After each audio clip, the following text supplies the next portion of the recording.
talaga. 1 taon, magdadalawang taon.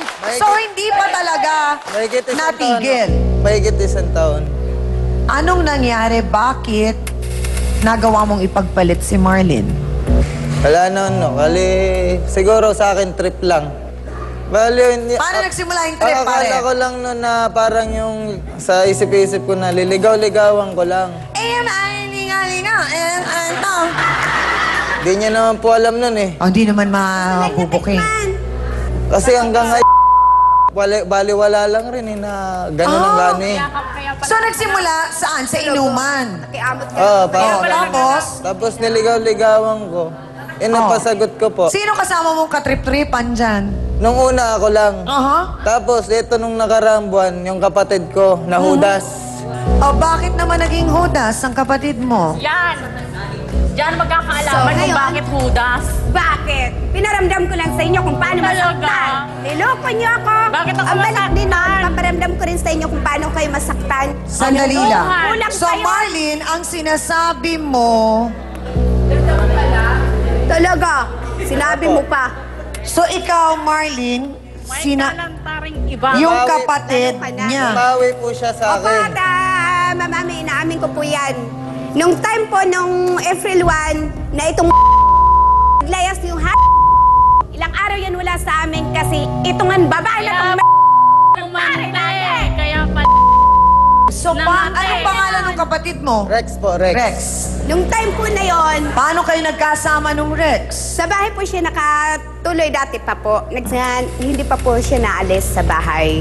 Pinaalis ko po yan ilang araw lang. Ang ginawa ko noon na hindi ko naman po sinasadya na mangyari yon dahil kami po ay lasing. Yung time na yon na humingi po ako ng advice doon sa bayaw ko na dumating siya galing sa kasi ano siya, konduktor siya. Okay. Umuwi po siya sa bahay tapos ngayon Naglabas ka ng sama ng loob. dinatnga niya po ako na Pero nag-iiyak hindi ako ka sa man lang bahay. mamili. Sana ibang tao na lang, hindi yung kapatid ko. Bakit? Pinaramdam ko lang sa'yo. Bakit? Ano ko ba yan? Kumari mo na yan eh. Bayaw, kinakalantari. Talaga, pinaramdam ko sa asawa ko kung talagang paano masaktan. So, diretsa ang tanong, Marlene, kayo ni Rex. Opo, isang business nagkaroon Wala. po. Hindi ko po yung tinatanggi. Okay. Masarap yung kapatid mo eh. Ano ngayon? Ha? Nalaban ka. Mukhang nagkakagantihan na lang mga kasawsawan kaya naging matindi na rin po ang galit niya sa kanyang Kuya Richard dahil pinagdamot daw nito sa kanya si Juday. Paano pinagdamot?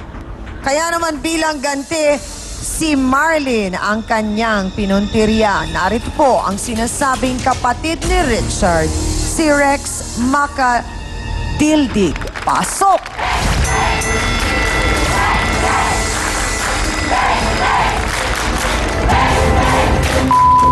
Pakiyaw! San?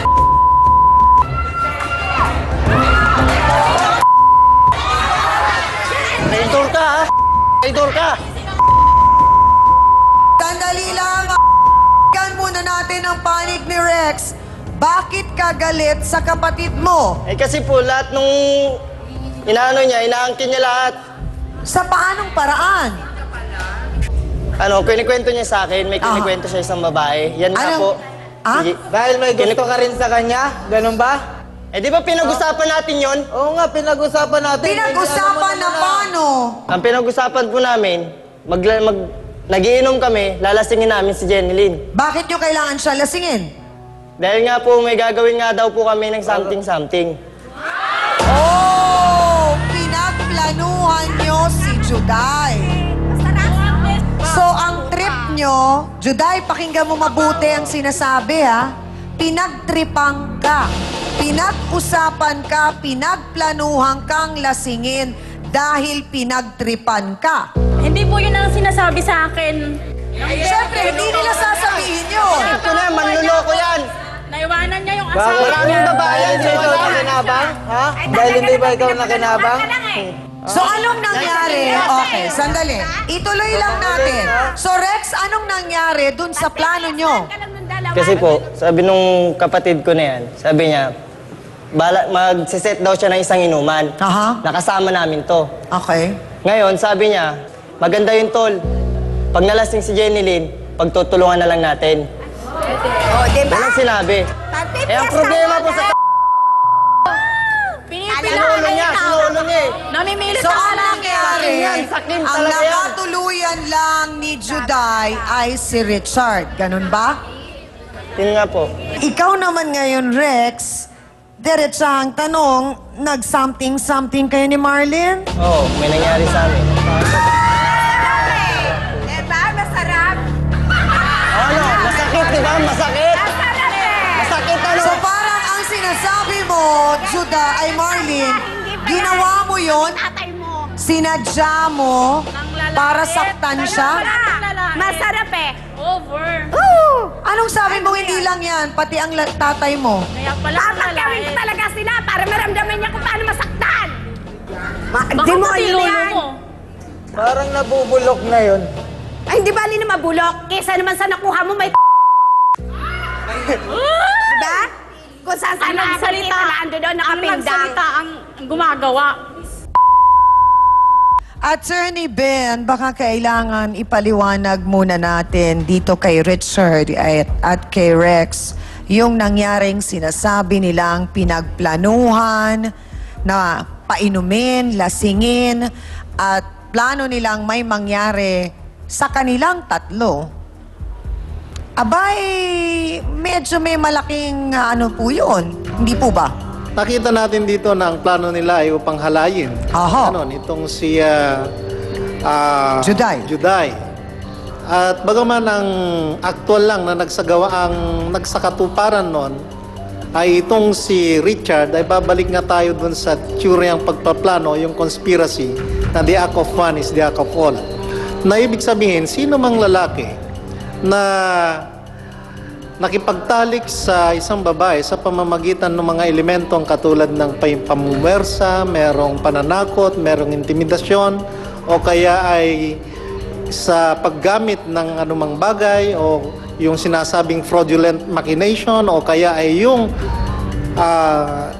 napainom mo ng anumang substance ang isang babae upang yun ay mawalan ng malay o kaya ay yung kanyang pagdidepensa sa sarili ay nanghina siya at nagawa ng lalaking halayin, pumapasok dun sa Article 266-A ng ating Revised Penal Code. Yun yung sinasabing rape, tiyangami. Kailan sinabi ang plano? Bago kayo magsimula uminom o pag nasa kalagitnaan o ano?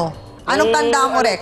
Nung bago kami mag-inom, na plano niya na yon. Sinabi niya sa akin na pagkakaisaan nga daw namin, lalasingin niya, pagkakaisaan namin. Tapos meron pa akong isang Tanga-tanga gustong naman, linawin Chamo, sa eh. kanilang dalawa. Takim Kasi ka sabi kasi. mo, Juday, kayo nung kinakasama mo ngayon, mag-iisang taon pa lang kayo. Pero kayo, mahigit 1 taon na. Oh.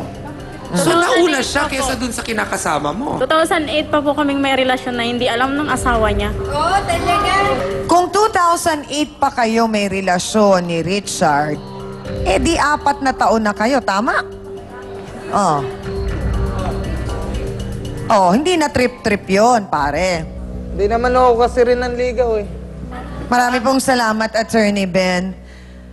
Richard, so kung hindi mo niligawan, Opo, netong 2010 lang ako nanligaw sa kanya ng ano. Pero nung 2008, kumbaga parang paglalambing-lambing lang ang dami na ano. mong rason.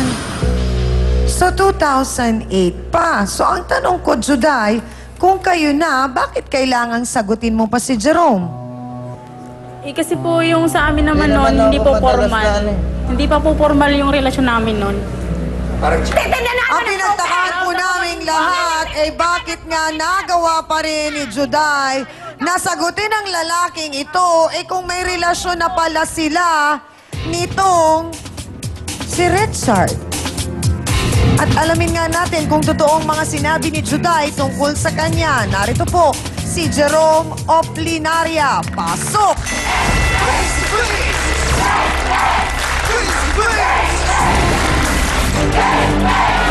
Sandali lang! Takbo po! Ang panig po ni Jerome at ang kanyang damdamin ating isa isa-isahin. Pagkatutukan po ninyo, magbabalik ang Face to Face.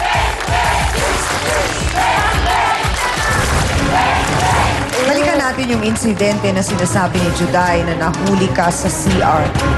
Anong nangyari doon? Mga lasing po kami noon eh. Okay. Tapos parang Miss Amy Perez would like to thank the following: Dr. Steve